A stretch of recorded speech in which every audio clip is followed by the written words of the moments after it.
What's up guys, I'm Phoenix Master 1 and welcome to my builds guide and unit review of Nabata Hawkeye. He's the latest Tempest Trial free unit that we've got, and he's a Lance Infantry with 193 BST, and he has got an unhittable weapon in Nabata Lance Plus. So this is a 14 might weapon which can give you the unhindered movement status and also the HEXBLADE status at start of turn if he's within 2 spaces of an ally. So the unhindered movement status is going to be bypassing any kind of movement restriction from the forest tiles for the infantry units and also for the trench tiles for any kind of cavalry unit. And the HEXBLADE status is going to be giving you the adaptive damage, so you can damage the lower of foes' defense or resistance. So it can definitely help you against many of the threats that might have lopsided bulk, and if they have a lot of physical bulk and not a lot of resistance, then you're going to be able to target that. And that's definitely not the worst thing for an infantry unit with a lance like this. And then in the combat, you're able to get +4 to all of these stats and also true damage based on 10% of unit's attack stat if you initiate combat or if you're within 2 spaces of an ally. So overall, this is a pretty nice weapon which allows you to get the HEXBLADE status, which can be helpful for the new king.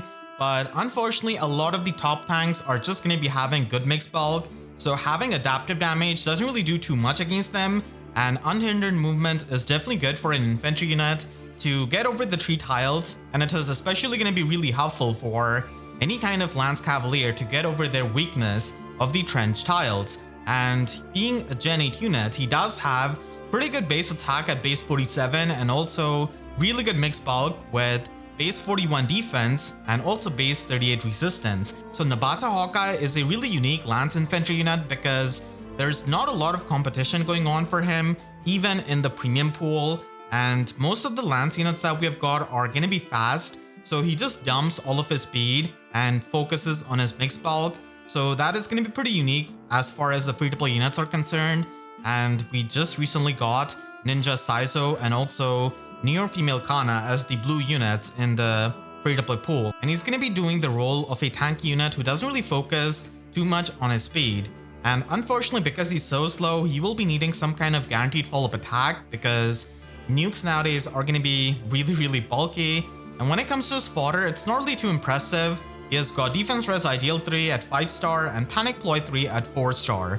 So the main fodder he's going to be providing is definitely going to be his Nabata Lance, which can be a weapon that he can use on many of the Lance units if you don't really have Arcane Luin or Arcane Qiang. So this can be run on the Cavaliers so that he can ignore any kind of trenches and just nuke with Flared Sparrow and Assassin Strike. And this is going to be giving you the HEXBLADE status as well, so that can help in the nuking. And then you can even run this on any kind of infantry lance unit because you're going to be getting 2 visible status effects out of this weapon.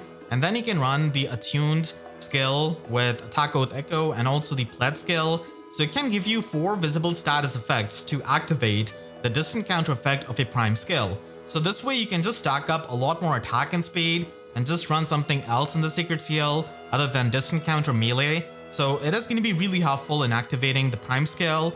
And Nabata Lance already gives you the true damage, so you can stack it up with Gambit 4 so that you can get even more true damage. And it is also going to be helping you get the damage reduction because Nabata Lance doesn't really have minus and special cooldown like the arcane weapons. So Gambit becomes a pretty good option to get the 50% damage reduction and also get 15 true damage on top of the true damage that you can get out of the weapon based on your attack. Overall, he's a good infantry lance unit, and he does have the mixed bulk which no other lance infantry has got, and he can score as a 200 BST unit in arena, which can be helpful if you're a free-to-play player. And it's not the highest scoring, but just 1 tier below the highest scoring. So because he doesn't really have the preferred weapon, he cannot get the highest scoring like Fargus. He's going to be scoring as much as Cyril, and because of having no preferred weapon and having no guaranteed follow-up attack in the weapon, you might not be too incentivized to build him up. And because he's slow, he's going to get doubled quite a lot. And he's also going to be susceptible to the null follow-up enemies. And if you've already invested in some lance infantry units like Ninja Saizo, then you might not really have the fodder to invest in Hawkeye as well. But if you're going to be building him up on a budget, then you can simply give him Guard 3 from a 4-star luthier. And this is going to be going well with trying to tank in the enemy phase. And he can also run Quick Riposte as the Sacred Seal because he doesn't really have a guaranteed follow-up attack with this weapon. and that is something you kind of need to finish off the enemies, and this could be the build that you can run in the Tempest Trial if you don't really have any other bonus unit. So it works as a super budget build, but if you're going to be investing more in him, then you'll have to decide for a weapon, and his Nabata Lance Plus is actually a pretty decent weapon. There's also Kumo Naginata, but unfortunately it's not a dual phase brave weapon. I kind of wish that it was, because we do have Wyvern Katana Plus and also Wyvern Yumi Plus, which are the dual phase brave weapons, and that would have really helped with Hawkeye because he is kind of slow, and that's why Arcane Qiang is pretty much going to be the best weapon that you can run on him because of the guaranteed follow-up attack and also the follow-up negation. And you also get the special charges per attack, so it is going to be helping you just trigger specials a lot easily, especially because of the minus and special cooldown it does provide you with. But if you don't really have the fodder, then Nabata Lance Plus can be a decent weapon that you can still run, and you can run him with Special Spiral 4. So because we are not going to be having any kind of guaranteed follow-up attack, we can just try and stack up the damage output with Special Spiral 4 and Time Pulse 4, Looping Iceberg, and he can do a lot of damage, especially with his resistance, and he can easily run attack resistance finish so that he can get some healing and also even more true damage. So this is going to be giving you 17 true damage because of the finish skill, Special Spiral 4, and also the true damage out of his weapon. And it can certainly be a way of building him up if you don't really have the other fodder. And if you're going to be building him up for the tanking, then of course Gambit is going to be the slot B option that you can run, because it is going to be giving you 50% damage reduction, and that is really important for tanking. And attack resistance unity is a slot A skill that you can run, and if you do run him with Legendary Mill Robin, then you can do the unity stacking. And if you're not going to be running him with Arcane Qiang, then you can get the follow-up negation out of Attack Smoke 4.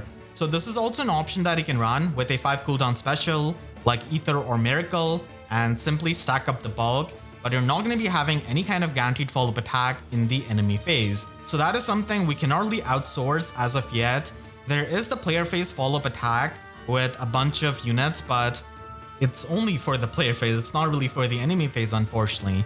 If you don't really want to run the distant counter Sacred Seal, then you can just run it in the slot A and run something else so that you can boost up his resistance. And because resistance is a super boon, you can definitely try and ascend that if you're going to be spending any kind of Floret on him. And he does have enough resistance to make use of a ploy skill, especially when you're going to be running a squad A Sacred Seal. So it can allow him to get the ploy debuff on the enemy and also the exposure status, which does help you with the damage output. And Guard 4 can be a decent slot B option that you can run, especially with Arcane Qiang that already gives you the guaranteed follow-up attack and the follow-up negation.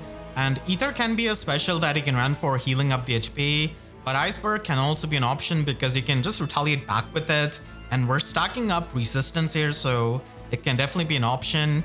And you can also use him with the tier 4 version of the Bulwark skill, which we have on Nabata Altina. So if you're going to be investing heavily into him, then this is something that you can run. And Panic Smoke 4 can just give you the foe penalty doubler effect, which is going to be helpful for just stacking up the stats. And Iceberg is going to be a special that you can retaliate back with because of the special charges present in Arcane Qiang. So Bulwark is going to be giving you the outside of combat healing, while the finish skill gives you the in-combat healing and also gives you the true damage. And the tier 4 Bulwark also gives you 40% damage reduction, including against the brave hits on enemies' first attack. So it is certainly something that he can make use of as a slow tank, and the super obstruct effect of the Bulwark skill can also help you prevent the allies getting sniped. So it is going to be an amazing option on Hawkeye, and this kind of build does a lot of things, but it doesn't really have any kind of guard effect. A lot of nukes nowadays do have the null guard, but still, you can try and run Fire Flood Boost 3 in the slot A so that you can get the guard effect in both phases, and this also gives you extra HP. And Hawkeye's HP is actually pretty nice for a new unit, so you can try and stack up the HP, especially with Summoner support. And No Quarter is going to be the best special that you can run on him because it provides you with the damage reduction piercing, and you can always retaliate back with it because of having the special charges in Arcane Qiang. So this is going to be the best build that you can run on him at max investment. You can get the attack debuffs with the Bulwark skill and also the ploy skill. You have got the healing, you have also got the guard effect and also damage reduction piercing. And Taco Teco is going to be the attune skill that he can run, because we don't really have too many options. Even though I've not really gone over a specific build for arena usage, this is still going to be the build that you can run for arena with a rally plus skill, and it is going to be working fine. So hope you all enjoyed this video. If you did, then make sure to leave a like and a comment. Helps us tremendously, and if you really enjoyed, you could always support me directly by using super thanks down below or by becoming a YouTube member. And for more free videos, make sure to subscribe and hit the notification bell, because YouTube sub boxes are about as functional as the trench tiles against the Lance Cavaliers with Hawkeye's weapon. So with that, I'll see you guys next time. Thank you so much for watching and have a great day.